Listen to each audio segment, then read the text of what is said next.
Wala niya testament lagi. Oh, sige, kay existed man siya. Basahin ako. Iingnan na gani kag wala ko kadala. Ayaw ka na lang. Partial ba gina sa? Kamo nga Partial, ha?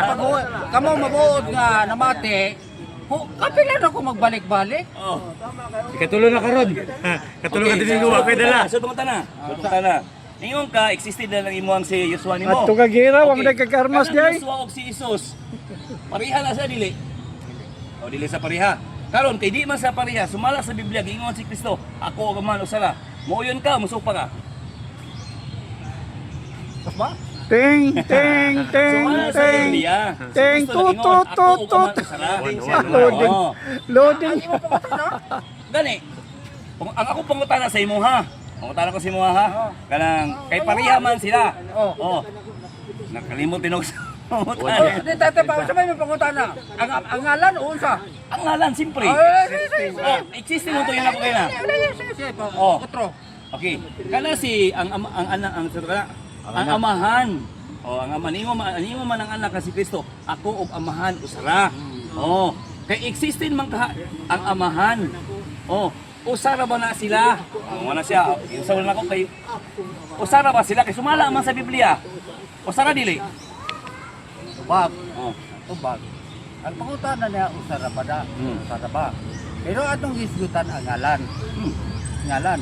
Dili pareho. Pero Amahan may gisgutan. Wala pa diya ang Dili de siya wanis. proper now. si Sige lain pangutana. dili sila pareho. Karon si Kristo man si tulo ka persona. kay si Kristo man ang ingon ang amahan ug ang anak usara. Ako og amahan usara. Kinsa may nagsulti og tinuod sa inyo.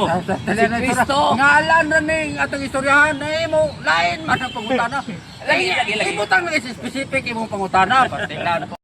Wala niya testament lagi. Oh sige kay existed man siya. So nagkapangalan.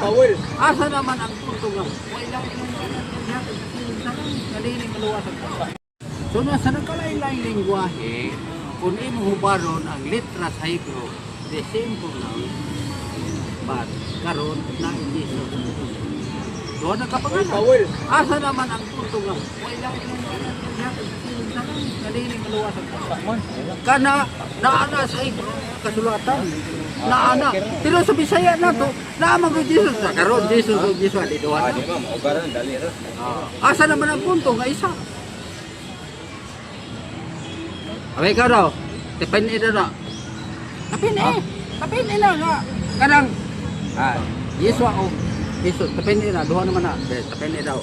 Ipangutana gyud ako si mo translation niyo ko niyo ba ko nga sa Hebrew ba mabasa? Yung kag nga sa kinatibukan. Oo. Sige. O sige sa kung kinatibukan man. Unsa man yung mga tribo nimo? Ibono. Cebuano. Sa Cebuano mabasa ni Yosua.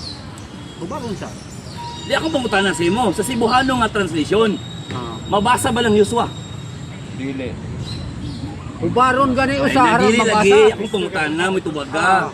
Cebuano man ka niya yung kinatibukan ng Yosua. Wala mabasa sa Bisaya. Wala. Ikaw rin itubag sa imong pangutana. Di makagustong Say-say saysay. niyo. Di makagustong saysay. Gani. Di ang tupon takag tubag. O mo gani kaya Yosua mo niyon ka sa Dili Yosua, Yeswa. O Yosua lagi sa Griego ro na siya. Dili Grego Hebrew. Sa Hebrew, okay, sa Hebrew ro na siya. Kanang Jesus or Isos or Yeswa. Mao ka nang Jesus, mao ka na sa Grego. Yung kadili mo, yung kagaya na dili mo. Ay ang Hesus ug ang Yosua. Gani. Naunsa naman ni gamak-ambak naman inuuli Wala ko kasabot na imong gayon os maas bara. Ang Hesus ba Yosua?